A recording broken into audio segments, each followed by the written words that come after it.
Hello everyone. आज की कहानी है 4 युगों के बारे में।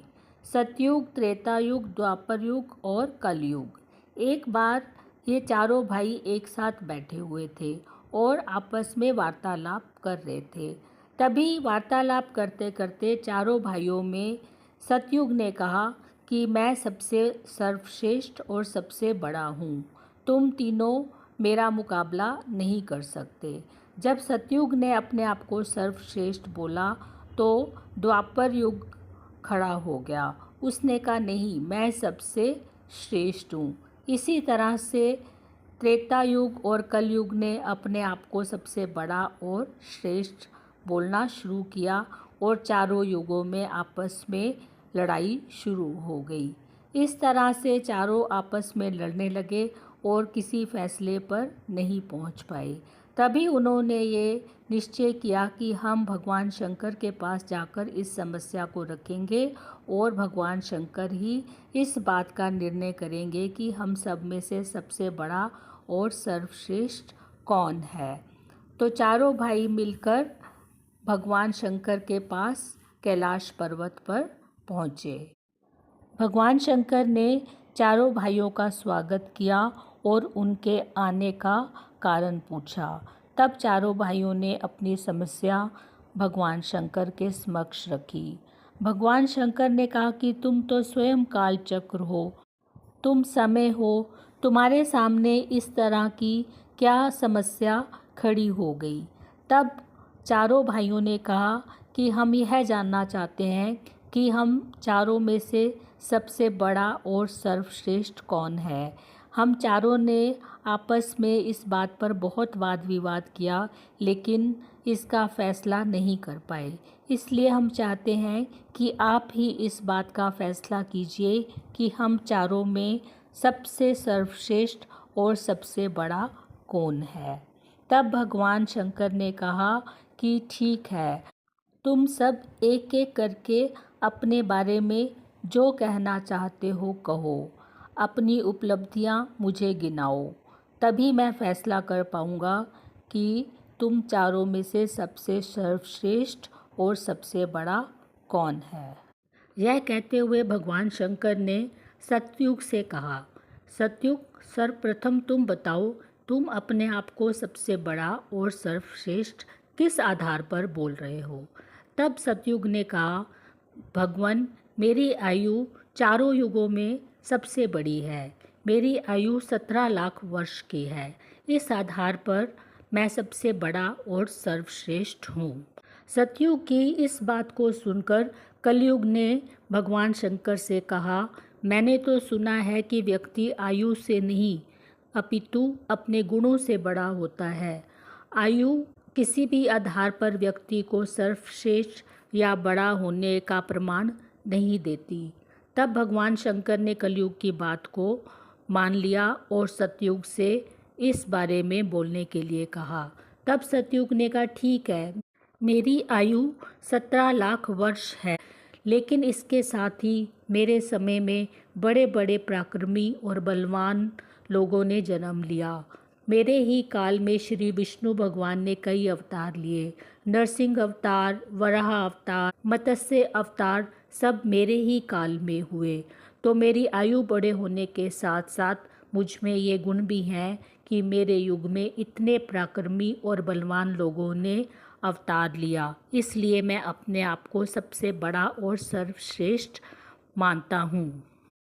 यह सुनकर त्रेता युग ने बोला, यदि यह बात है तो मेरे काल में भी मर्यादा पुरुषोत्तम श्री राम ने जन्म लिया था और पराक्रमी कुंभकर्ण और रावण जैसे योद्धा मेरे ही काल में हुए थे। इसलिए श्री हरि विष्णु के अवतार लेने से सतयुग मेरे से श्रेष्ठ नहीं हो सकते। सभी युगों की बात सुनने के बाद कलयुग ने भगवान शिव से प्रार्थना की कि मैं मान लेता हूँ इन सब के युगों में बड़े बड़े ऋषि मुनियों और बलवान योद्धाओं ने अवतार लिया था, लेकिन मेरा युग सबसे श्रेष्ठ है। मेरे युग में मनुष्य को भोग विलास की हर वस्तु उपलब्ध है और अच्छी से अच्छी तकनीक मेरे ही कलयुग में है। इसलिए मेरा युग सबसे बड़ा और सबसे श्रेष्ठ है। महादेव ने जब सारे युगों की बात सुनी तो वो सोच में पड़ गए।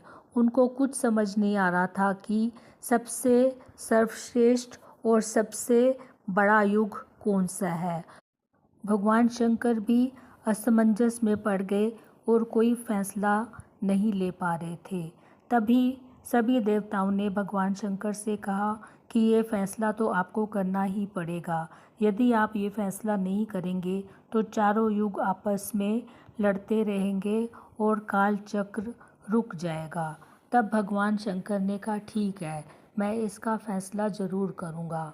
उन्होंने चारों युगों को बुलाया और बोला, यदि तुम चाहते हो कि मैं यह निश्चित करूं कि तुम सब में से सबसे बड़ा और श्रेष्ठ कौन है, तो इसके लिए तुम चारों को एक बहुत बड़ी परीक्षा देनी पड़ेगी।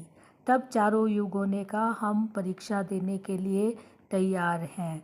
तब भगवान शंकर ने 100 टन का एक बर्तन मंगवाया और सतयुग को सबसे पहले सामने बुलाया और बर्तन के साथ कुछ चावल रख दिए।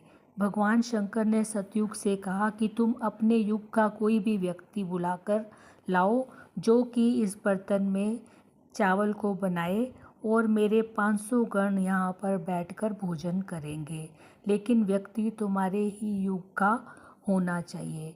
सतयुग ने अपने युग के सबसे बलशाली व्यक्ति को बुलाया और यह आदेश दिया कि भगवान शंकर के 500 गण के लिए इस बर्तन में वह भोजन पकाए। सतयुग के बुलाए गए व्यक्ति ने अपने स्वामी की बात मानी और जंगल से बहुत सारे पेड़ों की लकड़ियों को इकट्ठा किया और एक बहुत बड़ी भट्टी तैयार की। उस भट्टी को तैयार करके उसमें आग जला दी और इस भट्टी के ऊपर उस 100 टन के बर्तन को रख दिया। इसके बाद उसमें चावल डाले और खाना बनाया। खाना बनाने के बाद उसने भगवान शंकर तथा उनके सभी गणों को बिठाकर पात्रों में अच्छे से भोजन को परोसा और सबको बड़े ही आदर और सत्कार के साथ भोजन कराया। इसके बाद वह सतयुग का व्यक्ति सतयुग के पास पहुंचा और सतयुग को बताया कि उनके द्वारा की गई आज्ञा का उसने सुचारू रूप से पालन किया है और अब वह जा रहा है। विष्णु भगवान और अन्य देवता यह सब होते हुए देख रहे थे। इसके पश्चात भगवान शंकर ने त्रेता युग को बुलाया और त्रेता युग से कहा कि यह एक 1000 टन का बर्तन है और तुम्हें 1000 टन ही चावल पकाना है और मेरे 500 गणों को आदर सहित भोजन कराना है। त्रेता युग ने भी अपने युग का एक बहुत ही बलवान व्यक्ति को बुलाया और उसे यह आदेश दिया कि वह इस बर्तन में चावल पकाए। उस बलवान व्यक्ति ने भी एक बहुत बड़ी भट्टी तैयार की और उस भट्टी पे कढ़ाई को रखा। उसमें उसने चावल डाले और पानी डाला और चावल पकाना शुरू किया। चावल पक जाने के बाद उस व्यक्ति ने सभी गणों को बुलाया और आदर सहित सबको भोजन कराया। इस प्रकार त्रेता युग के द्वारा बुलाए गए बलशाली व्यक्ति ने भी अपने कर्तव्य का पूर्ण रूप से पालन किया और सबको अच्छे से भोजन कराकर वह वहाँ से चला गया। अब भगवान शिव ने कलयुग को बुलाया और समझाया कि तुम सबसे छोटे हो, तुम इस परीक्षा को पास नहीं कर पाओगे। तब कलयुग ने कहा, आप तो न्यायप्रिय हैं, मुझे भी एक मौका मिलना चाहिए, मैं भी यह परीक्षा में पास होकर दिखाना चाहता हूँ। तब भगवान शिव ने वही बर्तन उसके सामने रख दिया और बोला कि तुम यह काम नहीं कर पाओगे क्योंकि तुम्हारे युग में मनुष्य की वो शक्ति नहीं है जो अन्य युगों में थी और तुम्हारे युग के मनुष्यों की आयु भी बहुत कम है। सतयुग के मनुष्य की आयु 1 लाख वर्ष थी, द्वापर युग के मनुष्य की आयु 1000 वर्ष थी और त्रेता युग के मनुष्य की आयु 10,000 वर्ष थी, जबकि कलयुग के मनुष्य की आयु केवल 100 वर्ष है। इसी तरह से उनका कद काठी भी हर युग में कम होते होते तुम्हारे युग में मनुष्य का कद काठी भी बहुत छोटा हो गया। तब कलयुग ने कहा, नहीं भगवान, मैं ये कार्य करके दिखाऊंगा।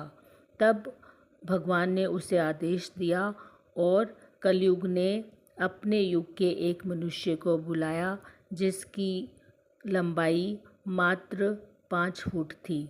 यह देखकर सब युग हंसने लगे और सोचने लगे, यह छोटा सा मनुष्य ये काम कैसे करेगा। लेकिन यह छोटा सा मनुष्य बहुत ही बुद्धिमान था।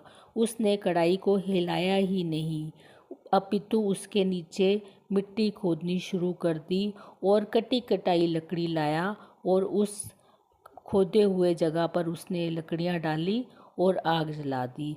बिना कुछ किए उसने फटाफट पानी डाला और उसमें चावल डाल के पका लिए। जब परोसने का टाइम आया, उसने उन्हीं मेहमानों में से 4 लोगों को बुलाया और उन्हें कहा कि आप कृपया करके सब लोगों को भोजन खिलाने में हमारी मदद करें। मेहमानों के ही बीच में से 4 लोग बाहर आए और उन्होंने ही सब मेहमानों को अच्छे से खाना परोसा। इस तरह से कलयुग ने बड़े ही आराम से अपने कर्तव्य का पालन बिना किसी मेहनत के किया। यह देखकर भगवान प्रसन्न हो गए और भगवान ने चारों युगों को बुलाया और बोला कि यह ठीक है कि तुम्हारे युग में मनुष्य की लंबी आयु थी, उनकी कदकाठी बड़ी थी, लेकिन उनमें दिमाग और बुद्धि की बहुत कमी थी। कितनी बार उनको मारने के लिए स्वयं भगवान ने अवतार लिया और वह पहचान नहीं पाए। लेकिन कलयुग का जो मनुष्य है वो बहुत ही बुद्धिमान है। उसने अच्छी अच्छी तकनीक और मशीनों का आविष्कार किया और इस युग में सारा काम मशीनों द्वारा बड़ा ही आसानी से हो जाता है और कलयुग का मनुष्य बुद्धिमानी से मुश्किल काम को भी बहुत आसानी से कर लेता है। इसलिए कलयुग सबसे बड़ा और सर्वश्रेष्ठ है। यह कहकर भगवान शंकर ने सब युगों को बताया कि कलयुग सबसे सर्वश्रेष्ठ युग है। इसमें मनुष्य आर्थिक और भौतिक तरक्की करने के साथ साथ यदि भक्ति भी थोड़ी सी भी करता है तो वो भगवान की प्राप्ति बड़ी आसानी से कर सकता है। So this was a very different story of today. I hope you would like it. Thank you so much.